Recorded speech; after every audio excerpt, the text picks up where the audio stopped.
안녕하십니까. 둔산동 Q&A 공부방 동아쌤입니다. 검정고시 시험 보려고 하는데 고등학교 그죠? 자퇴하고 15년이 지나가셨네요. 어쩌다 보니 그죠? 독학으로 합격할 수 있을까요? 그러니까 그 유튜브 같은데 찾고 교육방송 보고 뭐 이렇게 하면 차근차근 하시면 충분히 이 독학으로도 가능하다고는 생각이 되는데요. 문제는 이제 순차적으로 단계적으로 자기가 모르는 거를 찾아야 되는데 이게 비법이 그렇죠. 거꾸로 하시는 것도 괜찮은데 시험 문제를 가지고 본 다음에 그걸 해결하기 위해서 거꾸로 공부를 하셔서 그걸 찾아서 검색어를 치고 이렇게 이런 데다가 이렇게 40건밖에 안 되는데 마감률 채택률 좋으시니까 질문 계속 올리시면 그러면 검색어 찾고 공부를 해본 다음에 이 내용이 뭐예요? 하고 물어보면 사람들이 지식인들이 충분히 답변을 해줄 수 있을 것 같아요. 그래서 답변하시고 네이버에다가 동아쌤 쳐가지고 제 카페를 찾든지 아니면 유튜브에 동아쌤 쳐서 제 그 홈 채널을 찾아서 공부하는 거 도움 받으시기 바랍니다. 자, 그런데 이렇게 검정고시를 요번 거를 왜 띄어서 보냐면 검정고시를 하고 자퇴를 하려고 하는 학생들이 꽤 많아졌어요. 그래서 보면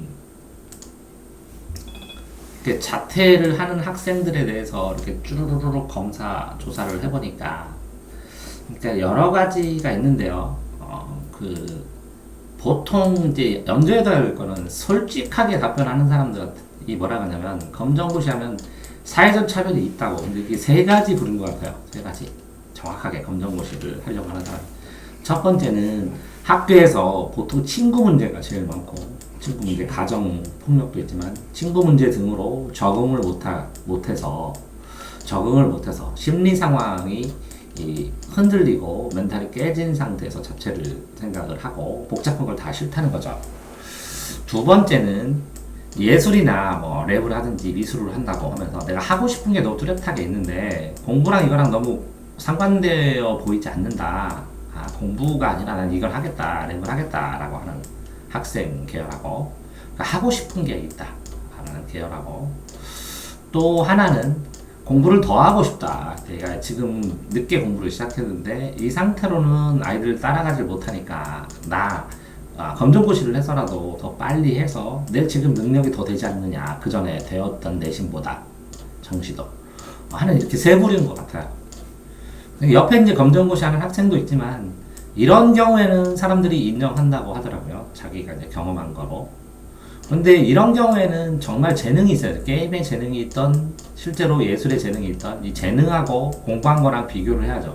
근데 이 재능이, 본인이 재능이 조금은 있는데 실제적으로 먹고 살 만큼의 재능이 안 되면 공부를 하는 게 먹고 사는 데 더 유리하니까 이것 때문에 고민하는 것 같고, 또 이렇게 친구 문제 때문에 고민하는 경우에는 이 친구 문제가 좋아지면 그럼 학교 다니는데 문제가 없잖아. 그러니까 요거를 좀 숙련제를 통해서 해결할 수 있는 방법으로 찾자 그러는데, 상황적으로 이게 이 괴롭히는 다른 친구들이 문제가 될 수도 있고 또 나도 문제가 될 수 있고 가정이나 선생님도 문제가 될 수 있어서 이런 경우에는 굉장히 복잡한 것 같아요. 뭐 심리 상담을 오래 해야 하거나 아이 자체가 변해야 된다거나 라는 상황도 많으니까 이런 경우에는 정말 해결하기가 쉽지 않은데, 이런 경우에는 이제 결단의 문제 있는 것 같아요. 결단. 사장으로서 내가 여기에다 투자를 할까 말까, 내가 능력이 있느냐, 그러니까 투자의 문제인 것 같고, 이런 경우에는 이 공부를 정말 나가서 더 할 수 있는 상황이냐가 판단의 조건인 것 같아요.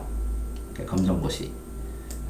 그리고 이게 총 정리를 해보니까, 자, 보시면 답변에서 이게 부모님이 계획을 요구한다, 이게 제일 많아서 이것 때문에 질문을 제일 많이 하시는 것 같고, 근데 이제 이 검정고시 계획을 샘플로 짜는 게 학생마다, 그 집안의 경제 사정마다, 부모님의 요구마다, 목표마다 이게 다 다르기 때문에 이게 굉장히 어려운 것 같아요. 일반적으로 어떤 툴을 짜주기가, 학습 조언을 하기가, 방통고를 가라, 청소년 복지 상담센터를 해라, 3개월 정도 결석을 하면 중학생은 그러면 유예를 하면서 숙려제를 하게 되고, 그런 다음에 이게 그 검정고시를 사실상의 자퇴 상태가 돼버린다는 거 하고, 1388 청소년 단체에다가 이제 전화를 해라. 긍정 친구, 긍정적인 마음을 가져라. 청소년 지원센터의 꿈드림 프로그램에 참여해라. 그리고 이게 중학생, 이제 정원의 관리 대상이 돼서 자퇴는 아니거든요. 근데 자퇴처럼 여겨서 검정고시를 볼 수 있게 사실상 자퇴로. 그러니까 의무교육이니까 이렇게 꼼수로 만든 것 같아요. 꼼수로. 그러니까 어떤 학생은 그래요. 3개월 동안 결석해버리면 되죠? 맞죠? 자, 그 다음에 검정고시는 중학생 같은 경우에는 비교 내신 고등학교 갈 때, 대학교 같은 경우에도 검정고시 점수만으로 가는 대학이 있으니까 중등고등 할 때 검정고시 점수를 60점이 아니라 더 이상 잘 봐서 반복해서 볼 수 있을 과목마다, 그래서 최종 점수로. 그러니까 말만 홈스쿨링이지 뭐 위탁교육이지 아무것도 없어요. 그냥 방치예요. 4월달하고 8월 검고 본다는 거랑 1년에 2번. 검정고시를 가면 무계획입니다. 이렇게 보면 검정고시 학원, 학습 플래너, 뭐 IT 학원, 학습 설계사, 학점 은행, 이게 벌떼같이 달려들어서 자기네 와갖고 돈 쓰라고 이렇게 광고를 붙여서 합니다. 그렇게까지 해서 얘기는 한데 실제적으로 도움이 되는 사람도 있겠죠. 근데 이 도움이 돼서 진짜 쓰면 뭐라고 해요? 제가 이게 벌떼 같다고 안 하는데 복사해서 붙여버려요. 다 이게 내용을. 이게 뭐 하는 겁니까? 애한테. 애는 지금 심각한데. 그렇잖아요? 그 짜증내죠. 애들이. 자, 검정고시, 가정폭력이나 이런 건 좀 쉽지 않죠. 해결하기. 부모의 역할이 부족하면. 그래서 상담합시다. 이럴 거고. 할 수밖에 없는 거고. 이렇게 약간 병리적인 현상이 있을 때는 병리를 해결해야 되는 것이지. 이게 검정고시 문제가 아니죠. 실제로는. 어떤 친구는 친구가 없어서 그래요. 이렇게 자존감이 하락했더니 어떤 사람이 간호사? 너 그거 못하는 성격이라고. 얼마나 많이 참아야 되지 않냐고. 인내를 강조하는 사람도 있고. 이제 부모랑 어떻게 받아요? 그랬더니 막 검정고시 안내 학습 프로 광고. 이 과정을 안 내줘야 되는데 이 과정은 다 없고 그냥 복사해서 붙여버리더라고 다. 어째 이런지 모르겠어요. 좀 슬프더라고요, 애들. 그러니까 답변을 하더라도 진지하게 어떤 포맷에다가 조금씩 바꿔가지고 그냥 일상적으로 답변을 해버려요. 그러니까 보고 찾아와라 이렇게. 1396은 지역교육청이에요. 지역번호가 1396. 그래서 교육청에다 물어보라는 거죠. 복학은. 그 다음에 일가표, 학교처럼 일가표자 사세요. 이게 관리 자체가 안 되잖아요. 그죠? 그럼 자격증 짜세요. 그리고 뭐 서울의 진영중고 뭐 이게 2년제로 해가지고 자격증 하고 이렇게 여러 가지 하나 봐요. 대안학교처럼. 전학상담, 자퇴한 날, 복화해서 붙이고 본질적인 해결이나 본질적인 고민을 본 답변이 하나도 없으니 슬퍼요. 뭐 왕따인데 어떤 예술을 해보겠다고 예술 과정을 어떡하냐는 거죠. 뭐 자동화인데요. 거의 그냥 이렇게 복사해서. 제적 후에 6개월 후에 시험 볼 수 있고 그러니까 12월 9일 이전에 공고 기준이래요. 공고 기준. 시험일이 아니라 자퇴를 해야 검정고시를 볼 수 있다고 테이블을 맞춰서. 뭐 이런 것들은 유의해야 되는데 어쨌든 꿈드림 센터로 상담 유도하고 자퇴가 할 게 없습니다. 이렇게 하니까. 그러니까 자퇴 상담이란 게 제일 많이 해주는 게 청소년 복지센터에 꿈드림 센터나 뭐 이런 거 하고 제일 많이 했는데 돌아가면서 제주도, 경상도 그렇게 다 똑같아요 내용이 포맷으로. 그러니까 상담센터 가갖고 위크레스 가고 그러면 이렇게 종이 한 장 딱 주는 거 복사 붙여주는 거랑 똑같거든요. 이제 그럴 수밖에 없겠죠. 자퇴는 스스로 그 개인 학생에 따라서 굉장히 그 대응 방식이 달라야 될 거니까. 그러면 이 개인이 자퇴를 했을 때 고려할 리스트라든가 내가 자퇴가 해야 되는가, 자퇴를 할 때 짜야 되는 그 계획에 대한 그 포맷이라든가, 자퇴를 하고 났을 때 복학하는 절차라든가 이런 걸 파일로 하나 만들어서 딱 줘버리면 끝날 것 같아요. 아마 상담센터 가면 이거 딱 주겠죠. 많이 길 게 아니라. 인터넷에 이게 좀 공지될 필요도 있다고 생각하는데 아이들이 고려를 해보게. 그런데 이제 옆에 앉은 학생이 제일 중요한 게 뭐라고? 멘토 정하는 거, 그지? 자퇴를 했을 때, 그지? 생활을 유지하고 상담할 수 있는, 자유롭게 상담할 수 있는 멘토가 없으면 정말 힘들다는 거죠. 근데 이 자퇴하는 과정에서 선생님도 그걸 못했고, 부모님도 그걸 못했고, 그렇다면, 그죠? 상담센터에서 멘토, 상담센터를 하면 더 애들이 회피하는 경우도 생기는데, 이 멘토를 누구로 할 것이냐, 그러니까 정말 쉽지 않은 일이죠. 그래서 제가 비용이 많이 든다고 멘토를 찾는 과정에서 멘토를 그냥 해주겠어? 그 사람들이 공으로. 그럼 멘토를 해가지고 이렇게 하라고 그러고 또 그거를 하려면 문제가 발생하잖아요. 그러니까 공교육보다 훨씬 많은 비용이 들기 때문에 부모님은 고민하는 거예요. 그만큼 비용을 투자해서 그만큼 효과가 있을까라는 걸 고민을 하는 거겠지.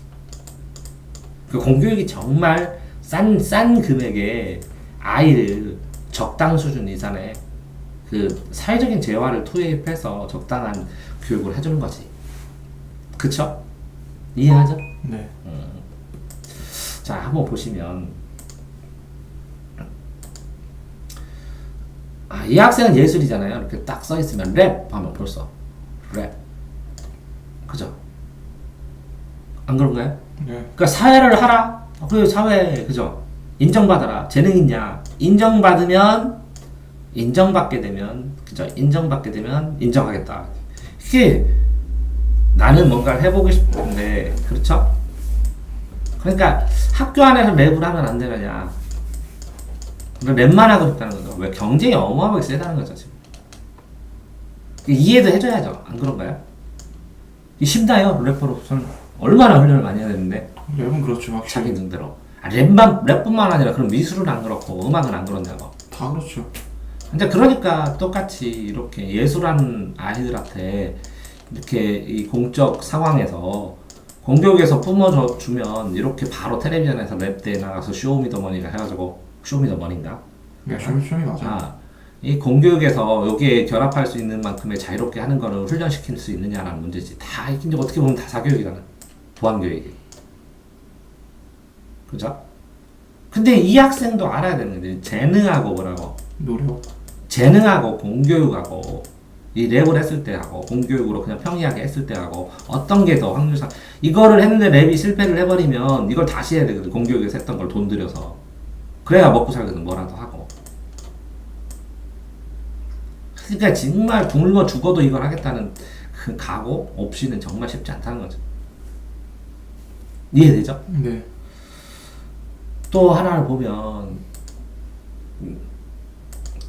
이 학생은 살펴보니까 이게 수시는 6등급인데 모국어는 3등급이면 3등급이랑 차이 나잖아. 그럼 당연히 정시 올인해야지. 근데 이 정시를 학교에서 할 수 있느냐라는 문제지. 학교에서. 그죠? 근데 수행평가도 해야 되고 뭐도 해야 되고 뭐도 해야 되고 나는 이거를 적응을 못한다. 그러니까 차라리 자퇴를 하고 혼자 하겠다. 일견 맞아 보이잖아요. 이게 많아요 생각보다. 이제 요즘 리셋 증후군이라고 애들이 게임을 많이 해서 그런 것도 있을 수도 있는데 고등학교 1학년인데 고등학교 다시 입학하기 싶다는 사람 되게 많고 이렇게 1학년 다니다가 내신 안 좋아서 그냥 포기하고 다시 입학하고 싶다고 하는 사람도 되게 많고 그러니까 새로 뭔가를 시작하고 싶은 거야. 응? 그래서 왜 이게 실제적으로 그 방법은 되게 다양한 건데 이 방법이 문제가 아니라 뭐를 하고 싶다는 거 자기는 그런 방법이 문제가 아니라 경쟁을 하는데 더 효율적으로 가. 내가 경쟁을 해서 이기기만 하면 되지 않느냐. 이게 과정 가면서. 이렇게 뭐 친구라든가 학교 생활에서 배울 수 있는 거 이런 것들 가치를 지금 인정하느냐. 요즘 세상에서 아니지 않느냐. 그냥 바로 다 시험 보겠다. 그럼 되지 않느냐. 근데 이제 이게 이런 경우에 실제적으로 고등학교를 검정고시로 해서 중간에 자퇴를 하고 검정고시를 해갖고 대학을 가면 너 특목고냐 이렇게 물어보겠죠. 좋은 대학 가면. 그쵸? 특목고 애들 이렇게 많이 하잖아. 내신 안 좋으면. 자사고 애들. 실질적으로 많거든. 근데 좋은 대학을 못 가면 너 왜 자퇴했냐? 부자금자냐? 이렇게 보겠잖아요. 이게 시선이 참 들어온 거지. 그러니까 일정 수준 이상의 대학을 간다면 자퇴를 해도 아무 문제가 없을 가능성이 많거든. 이 대학을 가기 위해서 자퇴를 했다. 효율적으로 했다 나는. 근데 사회적인 시선이 그 일정 수준 대학이 아닌 상황에서 가면 너 부적응했냐? 그러니까 이제 이걸 평생 숨기고 살아야 될 가능성도 있지. 아직도 인식이 바뀐 건 아니니까. 그치 인정하지? 네. 그러니까 너한테 일정 수준 이상의 대학을 갈 만큼 노력을 하라고 얘기를 하는 것일 뿐이니까 실제적으로 자퇴가 일정 수준 이상의 대학을 갈 만큼 노력을 해야 되니까 훨씬 더 그냥 공교육에서 해서 공교육에서 하다가 일정 수준 아닌 다음 단계 대학을 가도 사람들이 뭐라고 안 하거든. 그러니까 공부 안 했나 보다 이렇게. 그치? 그러니까 부담감이 훨씬 큰 거지. 그거는 확실하게 맞는 거고 그건 확실히 인식해야지. 안 그래요? 네. 그리고 진짜 공부만 할 거거든요. 이렇게 자유가 생기면 이걸 컨트롤하기가 돈이 되게 많이 든다는 거지. 예, 멘토도 만나고 이게 검정고시 학원도 아니고 검정고시 학원하고 재수 가르치는 학원하고 또 별개잖아 또. 둘이 다 정말 다르죠. 그 다음에 공부방도 과외하고도 또 다르고. 네. 그리고 검정고시만 이렇게 멘토로 해서 하루 종일 관리할 수 있는 또 대안학교도 또 다르고. 근데 대안학교도 입시는 또 공부해야 되잖아. 그러니까 대안학교, 공교육 같은 자유로운 대안학교도 아니고 검정고시도 아니고 저기 뭐더라? 이 입시만도 아니고 이걸 다 해줄 만한 데를 찾기가 되게 힘들잖아. 네. 그러니까 이 멘토, 네가 말한 것처럼 이렇게 검정고시를 하려면 어떤 멘토를 통해서 멘토가 있고 안정적으로 최소한 어느 정도의 비용, 적절한 비용으로 멘토가 있고 그 다음에 전체적인 진짜 계획을 짜지 않으면 나와서 더 힘들다는 거죠. 그러니까 계획을 짤 수 있을 때까지는 공교육 안에서 머물러야 된다는 거죠. 이 계획도 치밀하게 대안까지 문제점까지 이렇게 다 짜서 가족이 다 합의가 돼야지. 검정고시 되면 돈 주세요. 뭘 또 돈 가져가? 막 이렇게. 그렇지 않아? 네. 이게 돈 쓰는 것도 그렇고 눈치 보이고 다 눈치 보이잖아. 뭐를 해도 놀아도 눈치 보이고 평일날 돌아다녀도 괜히 눈치 보이고 스스로도 눈치 보이기 때문에 일정 이상 대학을 갈 수 있는 그 능력이나 자신감이 생길 때까지는 움츠려들 수밖에 없잖아. 그치? 그러면 만약에 이 심리적인 멘탈이 깨졌을 때, 멘토가 없이 깨졌을 때는 이게 회복하기가 어마어마하게 힘들다. 그래서 몇 년 걸린다는 거. 10년 걸리고 20년 걸리고. 그러니까 정말 신중하게 판단을 해야지. 자, 두서없이 이렇게 얘기를 했는데 일반적으로 그 검정고시에 대해서 생각을 해보는 기회는 제공할 것 같아서 찍어놓습니다. 그쵸? 검정고시 하려는 애한테 네가 선배로서 한마디 해줘. 검정고시요? 일단 말 그대로 계획이 중요하고요. 근데 만약에 이거는 제 개인적인 경험이지만은 만약에 주위에 꼰대가 있잖아요. 진짜 그런 사람이 아예 상동도 하지 마세요. 진짜. 아니 그러니까 자퇴를 하는 과정에서 누군가 막 이렇게 해야 된다고 계속 꼰대짓을 하면서 하지만 그 사람이 정작 책임을 안 진다는 거지. 예. 정신적으로 스트레스만 주고 갑니다 그냥. 그러니까 그러면 어떻게 되는 거야? 이 같이 동행하고 같이 책임질 사람. 엄밀하게 찾으면 니네 엄마는 너 책임지는 거잖아. 네, 엄마는 그렇죠. 그러니까 책임지는 사람의 말을 중심으로 해나가야 된다는 거지. 그냥 보조로 넘겨지면서 이렇게 해야 된다, 이렇게 해야 된다, 이렇게 얘기해봐야 그 사람이 도와줄 거지. 진심으로 같이 책임을 분산하고 도와줄 게 아니라면 너무 그 말에 예민하게 하면 나중에 그거 때문에 혼란만 가중된다는 거지. 네 얘기는? 네, 정말로. 오케이, 알겠습니다. 자퇴 좀 신중하게 판단을 하고 멘토, 계획 이렇게 짜서 실행을 하시기 바랍니다. 대전 둔산동 Q&A 공부방 동아쌤입니다.